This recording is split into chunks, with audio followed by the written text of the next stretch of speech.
Hello दोस्तों, स्वागत है आपका अपने YouTube channel only study centre 2.0 में। तो इस वीडियो में हम लोग क्लास 11th का फिजिक्स का मोस्ट वायरल क्वेश्चन देखने वाले हैं, जो कि आज आपके एग्जाम में पूछा जाएगा। चलिए वीडियो को स्टार्ट करते हैं। और वीडियो को स्टार्ट करने से पहले हमारे चैनल पर नए हो तो चैनल को सब्सक्राइब करके जरूर रख लीजिएगा। साथ ही वीडियो को अपने दोस्तों के पास शेयर कर दीजिएगा, क्योंकि वीडियो बहुत ही ज़्यादा इंपॉर्टेंट होने वाला है, वेरी वेरी इंपॉर्टेंट होने वाला है। और मैं बता दूं, आपके एग्जाम के जस्ट 10 मिनट बाद सबसे पहले आंसर की आपको इसी चैनल पर देखने को मिलेगा। तो आंसर की के लिए भी बने रहिएगा, ठीक है। चलिए इस वीडियो को स्टार्ट करते हैं और एक एक करके देख लेते हैं। और मैं बता दूं कि यह हमारा फिजिक्स का सेकेंड पार्ट होने वाला है। मैंने इससे पहले 1 से लेकर के 20 तक क्वेश्चन का प्रीवियस वीडियो में दे दिया है। जस्ट अभी 1 आवर पहले अपलोड किया है। अभी तक आप लोगों ने उस वीडियो को नहीं देखा है तो जा करके देख लीजिए, चैनल पर मिल जाएगा, या फिर आपको इन स्क्रीन पर इसी में मिल जाएगा, ठीक है। या फिर मैं लिंक डिस्क्रिप्शन में भी दे दूंगा। इसमें हम लोग 21 नंबर वाले क्वेश्चन से पूरे 40 नंबर वाले क्वेश्चन तक देखने वाले हैं। चलिए स्टार्ट करते हैं और डिस्कस कर लेते हैं बिना आपका टाइम वेस्ट किए हुए, ठीक है। और थोड़ा हम लोग ट्रिक तरीके से, शॉर्ट तरीके से देखेंगे, ताकि आपका ज़्यादा टाइम यहाँ पर लॉस ना हो, लेकिन आपको समझा पूरा देंगे, डोंट वरी। तो देखिए 21 नंबर वाला क्वेश्चन क्या है हमारे पास। 20 नंबर तक तो मैंने ऑलरेडी करा दिया था। 21 नंबर देखिए कि a large force is acting on a body for a short time, ठीक है। एक लार्ज फोर्स एक्टिंग है बॉडी पर शॉर्ट टाइम के लिए। The impulse impacted is equal to the change in, किसी पिंड पर एक बड़ा बल थोड़े समय के लिए क्रियाशील है, आरोपित वेग निम्न में से किसमें परिवर्तन के बराबर होगा। तो ये डायरेक्ट याद रखेगा, एक प्रकार से बोल सकते हैं ये डायरेक्ट डिफिनेशन के तरह ही दिया है, बोल सकते हैं। ये तो आप लोग को डायरेक्ट याद होना चाहिए। ये किसके बराबर होता है, याद रखेगा। ये आपके किसके बराबर होता है, ये आपके बराबर होता है इम्पल्स के, किसके, संवेग के। यानी कि सॉरी इम्पल्स नहीं होगा, बल्कि मोमेंटम होगा। क्या होगा, मोमेंटम। ऑप्शन नंबर यहाँ पर हो जाएगा आपका कौन सा, ऑप्शन नंबर यहाँ पर हो जाएगा आपका सेकंड करेक्ट। कौन सा, सेकंड करेक्ट। कौन सा सेकंड हो जाएगा करेक्ट, यानी कि संवेग। ऑप्शन नंबर हो जाएगा यहाँ पर आपका सेकंड करेक्ट, ठीक है ना। मोमेंटम याद रखेगा, संवेग यानी कि मोमेंटम, ठीक है। इसके बाद आगे बढ़ जाते हैं। आगे देखिए 22 नंबर का क्वेश्चन क्या है कि अ cork of mass 10 gram is floating on water, the net force acting on the cork is. 10 ग्राम द्रव्यमान का एक कॉर्क पानी पर तैर रहा है, कॉर्क पर क्रियाशील नेट बल क्या होगा। तो समझिएगा, जैसे मान लीजिए ये समझिए, मान लीजिए आपके पास ये कोई एक क्या है, आपके पास कंटेनर है, ठीक है। और यहाँ पर मान लीजिए इसमें कुछ भरा हुआ है, और इस पर मान लीजिए कोई एक कॉर्क रखा हुआ है। कॉर्क का मतलब एक गुटका, आप लोग समझ लीजिए, जैसे लकड़ी का होता है ना, वैसे ही समझ लीजिए। तो देखिए ये क्या हो रहा है, ये हमारा कंटेनर है, कंटेनर में पानी है, और ये पानी पर क्या हो रहा है, तैर रहा है। ना तो ये नीचे डूब रहा है, और ना ये ऊपर उड़ करके जा रहा है। मतलब कि ये पानी पर तैर रहा है, मतलब कि यहाँ पर देखिए नीचे तो हमारा एम जी लगता है, ठीक।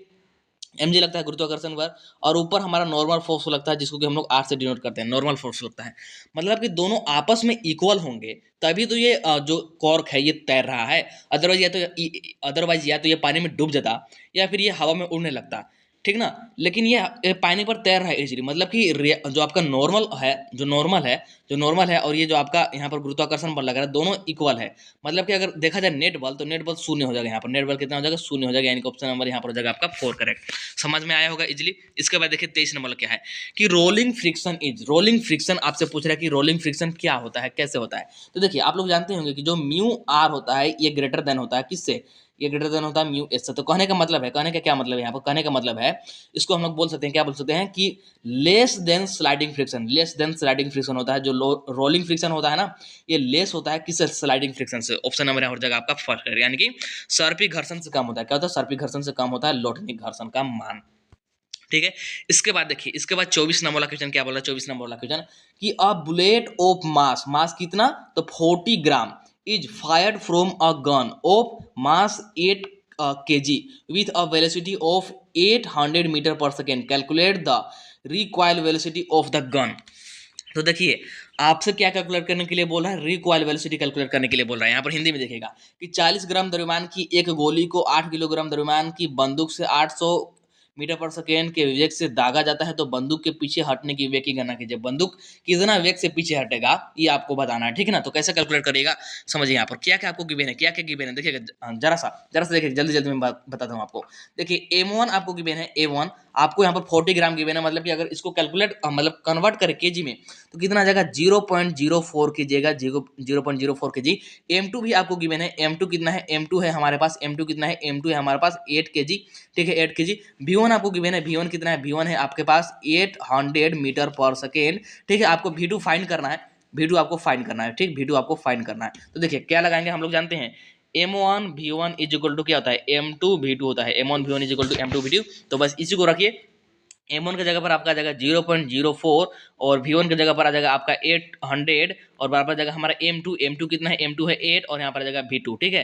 तो यह हमारा जाएगा 0.04 इंटू में 800 अपॉन में 8 इज इक्वल टू V2। जब इसको आप लोग कैलकुलेट कर लीजिएगा तो फाइनली कैलकुलेट करने के बाद ये आपका कितना आएगा, फाइनली कैलकुलेट करने के बाद आपका ये कितना आएगा, यह आ जाएगा आपका 4 metre per second, 4 metre per second. अब वो भी देखिएगा यहाँ पर माइनस भी साइन आएगा, क्यों, क्योंकि जो हमारा बंदूक से अगर गोली चला रहा है तो बंदूक तो आगे जाएगा, सॉरी गोली तो आगे जाएगा लेकिन बंदूक आपका पीछे की ओर भागेगा, पीछे की ओर गति करेगा, ठीक है, इसलिए यहाँ पर माइनस आएगा। माइनस का मतलब है विपरीत दिशा, सिंपल सा बात है।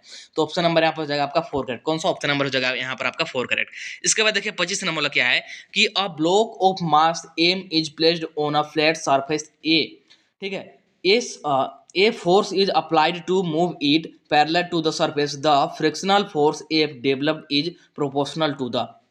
हिंदी में भी क्वेश्चन देख लीजिए, हिंदी में भी बता देते हैं क्या है कि द्रव्यमान एम क्या है, द्रव्यमान एम का एक ब्लॉक समतल सतह पर रखा गया है। कोई द्रव्यमान एम का एक ब्लॉक है और एकदम पैरेलल सतह पर यानी कि समतल सतह पर रखा गया है, ठीक है। तो इसे सतह के समांतर ले जाने के लिए, सतह के समांतर, मान लीजिए कोई सतह है और इस पर ये द्रव्यमान एम का कोई ब्लॉक है, ठीक है, इसको सतह के समांतर ऐसे ले जाना है, ठीक है, एक फोर्स लगा करके। तो ले जाने के लिए एक बल लगाया जाता है, विकसित घर्षण बल एफ के समानुपाती होगा। तो ये किसके समानुपाती होगा ये बताना, तो किसके समानुपाती, आप लोग जानते हैं ए फिजिकल टू क्या होता है। देखिए मैं यहाँ पर बताता हूँ, देखिए आपको इजीली समझ में आ जाएगा। ए फिजिकल टू आप लोग जानते होंगे, पढ़े होंगे एक रिलेशन म्यू आर, क्या पढ़े होंगे, यहाँ पर पढ़े होंगे आप लोग mu R, A physical to mu R, ठीक है। तो यहाँ पर जाएगा A physical to mu R किसके बराबर होता है, आर किसके बराबर होता है, एम जी के बराबर। अभी तुरंत मैंने आपको बताया था नॉर्मल जो होता है ना, नॉर्मल जो होता है ये एम जी के बराबर यानी कि गुरुत्वाकर्षण बल के बराबर होता है। अगर देखा जाए तो आर यहाँ पर डायरेक्टली प्रोपोर्शनल किसके है, एम के। बाकी यहाँ पर सारा दोनों कांस्टेंट है, म्यू भी कांस्टेंट है और जी भी कांस्टेंट है, जी हमारा गुरुत्वाकर्षण नियतांक है, ठीक। तो किसके प्रोपोर्शनल हो गया, एम के, यानी कि पिंड के द्रव्यमान का, किसके समानुपाती है, पिंड के द्रव्यमान का। ऑप्शन नंबर यहाँ पर हो जाएगा कौन सा करेक्ट, ऑप्शन नंबर हो जाएगा आपका सेकंड करेक्ट, यानी कि क्या जगह proportional to the mass of the body, यानी कि ऑप्शन नंबर आपका यहाँ पर हो जाएगा सेकंड करेक्ट, ठीक है। इसके बाद आ जाते हैं 26 नंबर क्वेश्चन पर। देखिए क्या बोल रहा है, a body is being राइज्ड to a height h from the surface of earth, what is the sign of work done by, पहला applied force n, दूसरा है gravitational force respectively। तो देखिए इसको हम लोग कैसे करेंगे, इसको कैसे करेंगे, सबसे पहले यहाँ पर देखिए पहला के लिए अप्लाइड फोर्स, अप्लाइड फोर्स आपका क्या होगा, अप्लाइड फोर्स पॉजिटिव होगा। क्यों पॉजिटिव होगा, क्यों पॉजिटिव होगा, देखिए अप्लाइड फोर्स आपका इसीलिए पॉजिटिव होगा क्योंकि यहाँ पर आपका जो है ना अप्लाइड फोर्स, ये देखिए क्या बोल रहा है यहाँ पर, हिंदी में थोड़ा सा समझते हैं कि किसी पिंड को पृथ्वी की सतह से एच ऊंचाई तक उठाया जाता है। तो कोई पिंड है उसको पृथ्वी की सतह से एच ऊंचाई तक उठाया जाता है, तो लगाए गए बल एवं क्या है गुरुत्वाकर्षण बल के द्वारा किए गए कार्य कर। देखिए हम लोग क्या कर रहे हैं, पृथ्वी से एच ऊंचाई तक उठा रहे हैं, ठीक, एच ऊंचाई तक उठा रहे हैं किसी पिन को, तो पृथ्वी से उठा रहे हैं और बल भी उधर ही लगा रहे हैं, मतलब कि ये हमारा पॉजिटिव होगा। क्यों, क्योंकि हमारा जो इसके लिए कोस थीटा होता है, कोस थीटा, और यहाँ पर एंगल देखा जाए तो दोनों एक ही दिशा में हो रहा है, मतलब क्या आ जाएगा कोस जीरो। अगर कोस जीरो का मान देखा जाए तो 1 है, मतलब ये पॉजिटिव होगा, पहला के लिए पॉजिटिव और दूसरा के लिए नेगेटिव होगा। क्यों, ग्रेविटेशनल फोर्स रिस्पेक्ट मतलब कि देखा जाए ग्रेविटेशनल फोर्स यानी कि गुरुत्वाकर्षण बल द्वारा किए गए कार्य का चिन्ह अगर देखा जाए तो ये नेगेटिव होगा। क्यों नेगेटिव होगा, देखिएगा हम लोग फेंक रहे हैं ऊपर या फिर उठा रहे हैं ऊपर किसी भी वस्तु को, ठीक है, ऊपर उठा रहे हैं, लेकिन गुरुत्वाकर्षण बल किधर लगता है, नीचे लगता है, मतलब कि अपोजिट तो हुआ, अपोजिट हुआ तो ऑब्वियसली यहाँ पर साइन जो है नेगेटिव होगा। तो ऑप्शन नंबर आपको हो जाएगा बी करेक्ट, यानी कि पॉजिटिव एंड नेगेटिव, यानी कि धनात्मक और ऋणात्मक। इसका तो फर्स्ट वाले का तो यहाँ पर धनात्मक होगा और सेकेंड वाला का क्या होगा, ऋणात्मक होगा। समझ में आया होगा बहुत ही इसी तरीके से। इसके बाद देखिए 27 नंबर क्या है, the work performed on an object does not depend on. 27 number question क्या बोल रहा है, देखिएगा हिंदी में भी देख लेते हैं यहाँ पर क्या बोल रहा है, एक मिनट देखिएगा। किसी वस्तु पर किया गया कार्य किस पर निर्भर नहीं करता। तो हम लोग कार्य बराबर क्या जानते हैं, W इक्वल टू क्या होता है जी, एक मिनट, W इक्वल टू क्या होता है, हम लोग लिख सकते हैं इसको F डॉट एस या फिर लिख सकते हैं इसको क्या, इसको लिख सकते हैं एफ एस कोस थीटा। तो देखिए तो विस्थापन पर बिल्कुल निर्भर करता है, आरोपित बल पर बिल्कुल निर्भर करता है, विस्थापन और बल के बीच कोण पर यानी कि कोस थीटा पर बिल्कुल निर्भर करता है। वस्तु को प्रारंभिक वेग, क्या आपको कहीं पर यू नजर आ रहा है, नहीं बिल्कुल नहीं। तो ऑप्शन नंबर हो जाएगा आपका यहाँ पर 4 करेक्ट, मतलब कि वस्तु का प्रारंभिक वेग पर बिल्कुल भी निर्भर नहीं करता है, मतलब कि initial velocity of the object, यानी कि ऑप्शन नंबर हो जाएगा यहाँ पर आपका 4 करेक्ट, ठीक है। इसके बाद देखते हैं नेक्स्ट क्वेश्चन जो कि आपका 28 नंबर वाला, देख लीजिए क्या बोल रहा है 28 नंबर क्वेश्चन देखिए कि for a moving particle mass m velocity v having a momentum p which one of the following correctly describe the kinetic energy of the particle. देखिए जनरली हम लोग जानते हैं काइनेटिक एनर्जी किसके बराबर होता है। जनरली हम लोग काइनेटिक एनर्जी जानते हैं हाफ एम बी स्क्वायर के बराबर होता है, हाफ एम बी स्क्वायर के बराबर होता है। लेकिन यहाँ पर थोड़ा सा दूसरा कन्वर्ट करके दिया होता है। देखिए हम लोग जानते हैं, ये भी जानते हैं, ठीक है, ये भी जानते हैं कि पी बराबर क्या होता है। पी बराबर होता है आपका क्या, पी बराबर हम लोग लिख सकते हैं एम भी, ठीक है, पी बराबर एम भी। मतलब कि यहाँ पर P बराबर एम बी होता है, इस रिलेशन का ध्यान रखेगा। इसको मैं यहाँ पर अभी डिलीट कर रहा हूँ। P बराबर एम बी होता है, इसको ध्यान रखेगा। P बराबर एम बी होता है, ध्यान रखेगा। तो देखिए यहाँ पर क्या करते हैं, हम लोग जानते हैं काइनेटिक एनर्जी होता है हाफ एम भी स्क्वायर। तो इसमें क्या करते हैं, ऊपर भी m से मल्टीप्लाई कर देते हैं, नीचे भी m से मल्टीप्लाई कर देते हैं। ऐसा करने से कोई फर्क पड़ेगा क्या, नहीं, बिल्कुल नहीं, कट करके 1 ही आना है। तो देख लीजिए ऊपर हो जाएगा एम स्क्वायर भी स्क्वायर और अपन में नीचे आ जाएगा 2m। और हम लोग अभी अभी तुरंत मैंने आपको बताया था पी बराबर क्या होता है, पी बराबर होता है एम भी, ठीक है। तो एम भी का ये होल स्क्वायर एक्चुअली मतलब कि पी का स्क्वायर अपॉन में 2m, पी का स्क्वायर अपॉन में 2m। ऐसा कहीं को देखने को मिल रहा है क्या, बिल्कुल मिल रहा है। ऑप्शन नंबर हो जाएगा आपका यहाँ पर first correct, P square upon में 2m, ठीक है। इसके बाद देखिए 29 नंबर क्या बोल रहा है, a body of mass 10 kg moving at a height of 2 metre with uniform speed of 2 metre per second, it's total energy निकालना। तो टोटल एनर्जी हम लोग कैसे निकालते हैं, टोटल एनर्जी में आपका काइनेटिक एनर्जी भी होगा और आपका स्थितिज ऊर्जा, जिसको हम लोग क्या बोलते हैं, मतलब कि स्थितिज ऊर्जा और गतिज ऊर्जा दोनों को हम लोग यहाँ पर दोनों को निकालना पड़ेगा, ठीक है। तो चलिए निकाल लेते हैं। देखिए काइनेटिक एनर्जी का फॉर्मूला क्या होता है हमारे पास, हिंदी में भी क्वेश्चन देख लीजिए हिंदी वाले स्टूडेंट, कि 10 किलोग्राम द्रव्यमान का एक पिंड 2 मीटर की ऊंचाई पर 2 मीटर प्रति सेकंड की एक समान चाल से गतिमान है तो इसकी कुल ऊर्जा होगी। तो गतिज ऊर्जा प्लस में स्थितिज ऊर्जा, गतिज ऊर्जा यानी कि काइनेटिक एनर्जी क्या होता है, हाफ एम भी स्क्वायर, क्या होता है, हाफ एम बी स्क्वायर, और प्लस में स्थितिज ऊर्जा किसके बराबर होता है, एम जी एच के बराबर, किसके बराबर, एम जी एच के बराबर। तो हाफ एम की जगह पर क्या रखेंगे जी, एम की जगह पर क्या रखेंगे, एम की जगह पर रख देंगे यहाँ पर 10 और भी स्क्वायर, भी यहाँ पर कितना है 2, ठीक है ना, 2 तो 2 का स्क्वायर करेंगे तो 4, ठीक है, प्लस में एम कितना होगा, एम है 10, जी कितना होता है, जी होता है 9.8, एच यहाँ पर कितना दे रखा है, 2 दे रखा है। तो मल्टीप्लाई कीजिए, हो जाएगा 40 और अपॉन में 2 यानी कि 20, प्लस में हो जाएगा आपका 98 और 98 दूना 98 को 2 से मल्टीप्लाई करेंगे तो ये हो जाएगा 8 दूनी को 16 और 9 दूनी 18, 18 और एक आ जाएगा 19, इतना आएगा। और इसको जोड़ेंगे तो कितना आ जाएगा जी, आ जाएगा आपका 6 और यह जगह 9 2 11, जगह 6 9 2 11 और ये जगह 216। 216 पर कहीं पर दिया क्या, 216 देखिए तो 216 ऑप्शन नंबर आपका बी हो जाएगा करेक्ट, ऑप्शन नंबर हो जाएगा आपका बी करेक्ट। कैलकुलेट करके मैंने आपको बता दिया बहुत ही इजी तरीके से। नेक्स्ट 30 नंबर क्या बोल रहा है, which of the following unit is a unit of power, power के यूनिट पूछ रहा है, निम्न में से कौन सा मात्रक शक्ति की मात्रा रहता है। बहुत सिंपल क्वेश्चन पूछा है। पावर की मात्रक हम लोग जानते हैं क्या होता है, वाट होता है, वाट ऑप्शन नंबर हो जाएगा आपका सेकंड करेक्ट। नेक्स्ट देखिए 31 नंबर बोला, moment of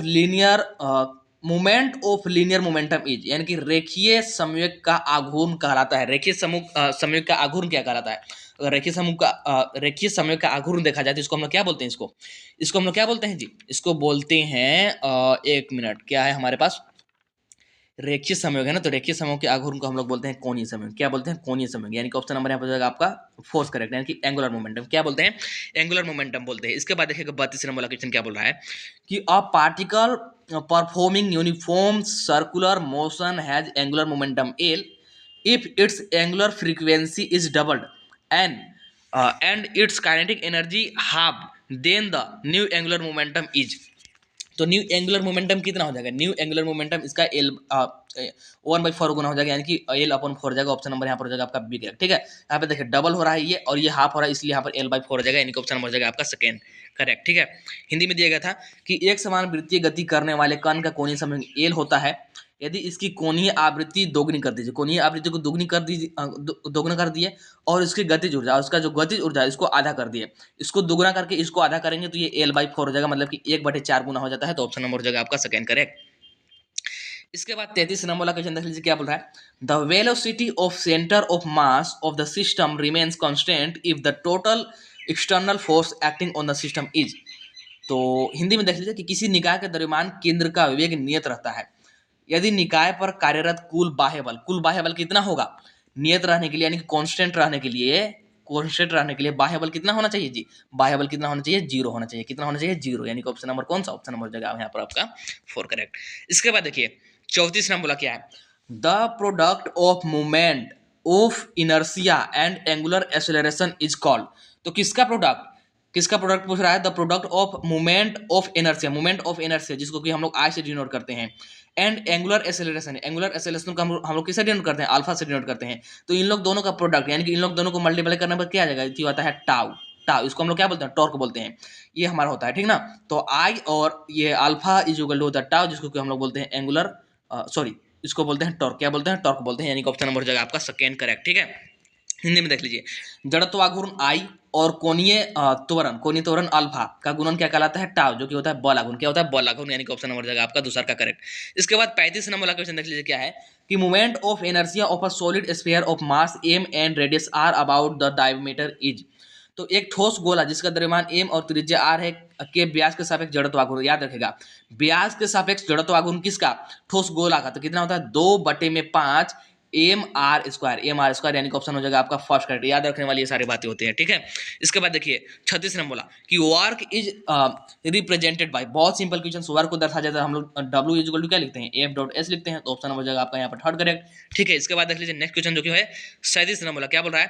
the value of G at the centre of the earth is. तो G का वैल्यू बताना है किस पर? सेंटर ऑफ द अर्थ, यानी कि अर्थ के सेंटर पर, यानी कि पृथ्वी के केंद्र पर G का मान। तो पृथ्वी के केंद्र पर G का मान कितना होता है? 0 होता है, 0। यानी कि ऑप्शन नंबर हो जाएगा आपका यहाँ पर फर्स्ट करेक्ट, ठीक है। ऑप्शन नंबर हो जाएगा यहाँ पर आपका फर्स्ट करेक्ट। इसके बाद देखिए 38 नंबर क्वेश्चन क्या बोल रहा है? The escape velocity from the surface of the earth is RE is radius of the earth. RE के अंदर रखा है आपको, ये रेडियस है अर्थ का। हिंदी में देख लीजिए क्या बोल रहा है कि पृथ्वी की सतह से पलायन वेग का मान होगा RE, पृथ्वी की त्रिज्या है। RE मतलब यहाँ पर क्या डिनोट कर रहा है ये बता दिया। RE क्या डिनोट कर रहा है? तो RE पृथ्वी की त्रिज्या है। तो पलायन वेग का मान पूछ रहा है। हम लोग जानते हैं पलायन वेग कितना होता है जी, आपको याद होगा। ये भी पूछ सकते हैं कि पलायन वेग का मान बताए, तो पलायन वेग का मान कितना होता है? 11.2 किलोमीटर पर सेकेंड, जिसका कि आप लोग सोच भी नहीं सकते हैं। एक सेकेंड में 11.2 किलोमीटर। अगर इतना वेग से अगर किसी वस्तु को फेंक दिए ना तो वापस पृथ्वी पर आएगा नहीं, वो पलायन हो जाएगा, मतलब कि अंतरिक्ष में चला जाएगा। उसी को हम लोग बोलते हैं पलायन वेग। तो ये तो मान होता है, लेकिन इसको हम लोग डिनोट कैसे करते हैं? ये होता है हमारा अंडर रूट में 2GRE, 2GRE। आर है यहाँ पर पृथ्वी की त्रिज्या, जी है यहाँ पर गुरुत्वाकर्षण नियतांक, और ये दो तो ऐसे ही रहता है। तो ऑप्शन नंबर यहाँ पर जाएगा आपका सेकंड करेक्ट, ऑप्शन नंबर जाएगा सेकंड करेक्ट, ठीक है। समझ में आ गया। इसके बाद देखिए 39 नंबर वाला क्वेश्चन जो कि क्या है? The temperature of a body in क्या है? Celsius scale is 40 degree Celsius. The temperature in Fahrenheit scale is. Hindi में भी क्वेश्चन देख लीजिए, हिंदी में भी बताता हूँ कि सेल्सियस पैमाने में एक पिन का द्रव्यमान 40 डिग्री से सेल्सियस है। तो फ़ारेनहाइट में तापक्रम होगा, फ़ारेनहाइट में बदलना है। तो इसके लिए आपको क्या होना चाहिए? रिलेशन पता होना चाहिए। क्या होता है? C इज इक्वल टू क्या होता है? F minus 72/9। क्या होता है? 72/9, ठीक है। ये होता है यहाँ पर हमारे पास क्या होता है? ये हमारे पास संबंध होता है, ठीक है। तो यहाँ पर अगर इसको लिखना चाहे तो कैसे हम लोग निकाल सकते हैं? यहाँ जगह 40/5, ठीक है। और यहाँ पर जाएगा आपका 40/5, और यहाँ पर फ़ारेनहाइट माइनस में आ जाएगा 72/9, ठीक है। और यहाँ पर ये एक मिनट यहाँ पर 5 होता है, यहाँ पर यहीं पर 5 होता है, C/5 होता है, याद रखेगा C/5 ही होता है। यहीं पर मैंने यहाँ पर थोड़ा मिस्टेक किया था, C/5 होता है। तो जब इसको कैलकुलेट कीजिएगा तो आपका निकल कर आ जाएगा। बस इधर उधर मल्टीप्लाई कर लीजिए, सिर्फ आपको F निकालना, बाकी सारा कुछ दिया हुआ है। इधर उधर मल्टीप्लाई कीजिए, आपका निकल कर आ जाएगा 104 डिग्री फ़ारेनहाइट। कितना? 104 डिग्री फ़ारेनहाइट। जो रिलेशन मैंने आपको बताया वो याद रखेगा, आपका इजीली बन पाएगा। इसके बाद देखिए, इसके बाद लास्ट क्वेश्चन क्या है? Speed of sound wave in air, speed of sound wave in air, यानी कि हवा में ध्वनि का वेग। हवा में ध्वनि का वेग क्या होता है? राइट आंसर क्या जगह? करेक्ट आंसर आ जाएगा कि increases with the increases in humidity, यानी कि आर्द्रता के बढ़ने के साथ बढ़ता है। तो ऑप्शन नंबर हो जाएगा यहाँ पर आपका थर्ड ग्रेड, जो कि लास्ट क्वेश्चन था 40 नंबर वाला।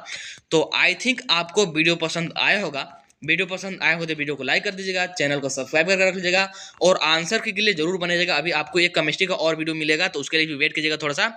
बहुत जल्द आपको उसको वो वाला वीडियो भी मतलब दे देंगे। चलिए मिलते हैं नेक्स्ट वीडियो में, तब तक के लिए tata bye bye, see you in the next video. बहुत जल्द मिलते हैं।